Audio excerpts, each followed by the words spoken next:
Huntin' Big with Steve Bartella.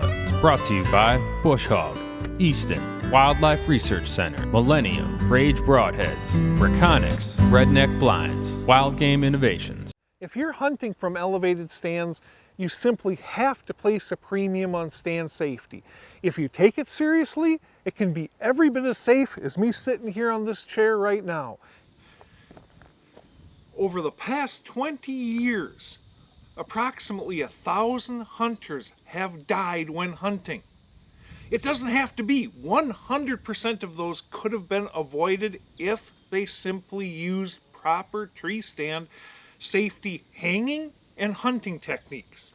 We're going to talk about proper tree stand hanging techniques today. Every year I'm hanging or prepping anywhere from 100 to 150 stands a year. I haven't fallen once. I'm not some star gymnast. It's simply because I follow the rules of tree stand safety. It starts with finding the right tree.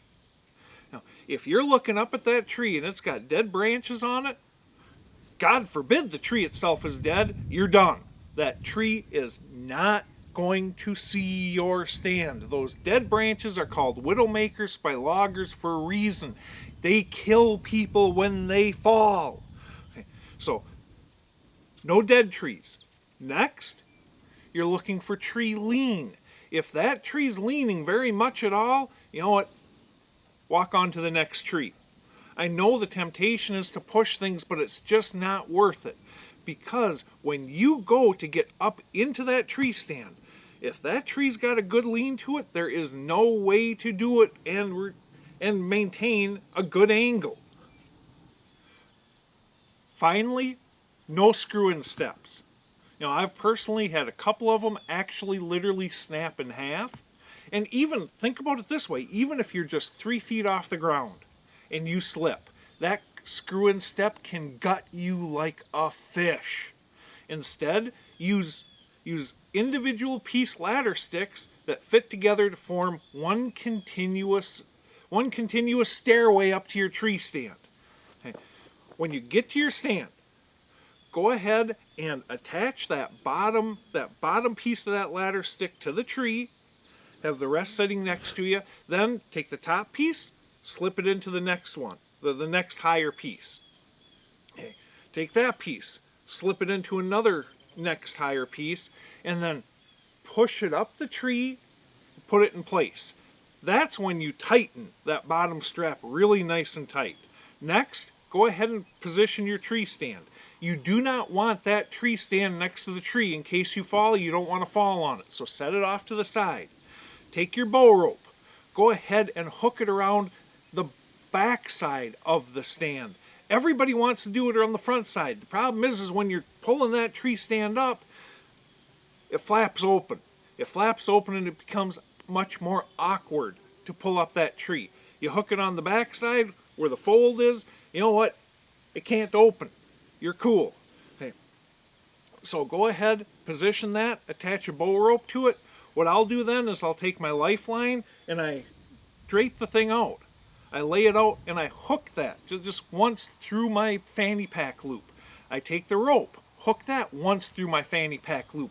What I'm trying to do is minimize the number of times I got to climb up and down that tree to get the stand set. That fanny pack also needs to be on your front side. You shouldn't have anything on your back. In case you fall on your back, you can seriously injure yourself. Then I go ahead and I slap on my lineman's belt. My lineman's belt is going to allow me to work hands-free. I want that just snug enough so that I can't fall backwards much more than about that far, but loose enough so I can keep hopping it up the tree along with me. As I'm climbing up, each time I reach a next section of ladder, go ahead and attach it, cinch that thing tight, then go up. Now you're up to the tree, you're in place. You pull up the stand, hook that stand to the tree so you're stepping down on the platform. You always want to step down. You want that platform to be perfectly level. Next, you get in position. Now, you're still attached with your lineman's belt. go ahead and bring that lifeline up. Attach that lifeline up above your head. That's going to serve to protect you both when you're climbing up and down the tree, as well as while you're in the tree stand. You want it above your head so that when you're sitting down on that seat, your tether strap is relatively snug. Not tight, but a little bit snug, so that way if you fall, you got no slack. You slip and fall, all you do is go like that. You didn't really fall. Go ahead and attach your lifeline, put your tether strap connected firmly to it. Now you can get rid of your lineman's belt. Now you can go ahead and move around better. Finish accessorizing your tree stand, and that's going to get off on a little bit of a tangent here. Bow hooks are cheap, people. Use at least 3 of them. That way you've got all your gear hanging nice and within arm's reach around you. Last step before you climb down, 2 screw-in steps. 2 screw-in steps that you can use for handholds when you're getting in and out of that tree stand. Now you're climbing down. This is where a lot of people mess up with these lifelines. Do not grab the Prusik knot. If you do that when you fall, your inclination is going to be to grab on tighter, and that's going to take the pressure off that knot. Instead, I put my hand above it. I put my hand above it and I just bop it down as I'm going down. Okay. Get to the bottom of the tree, attach the bottom of the lifeline, tie it off to the tree. Okay. Now, one of the big improvements that Lifeline has done in the last year is they've added a cowbell to it. A cowbell that's coated so that your clip isn't knocking against the steel. I just wanted to throw that out there. That's a big deal to me. They also added the bonus that there's a directional reflector to it now, so that if I'm standing here and I'm shining a light onto my lifeline, I'm going to see a reflection. But if somebody's standing 2 feet off to the side, they're not going to see it at all. It's actually pretty impressive. Take stand safety seriously, and hunting out of elevated stands is every bit as safe as hunting from the ground.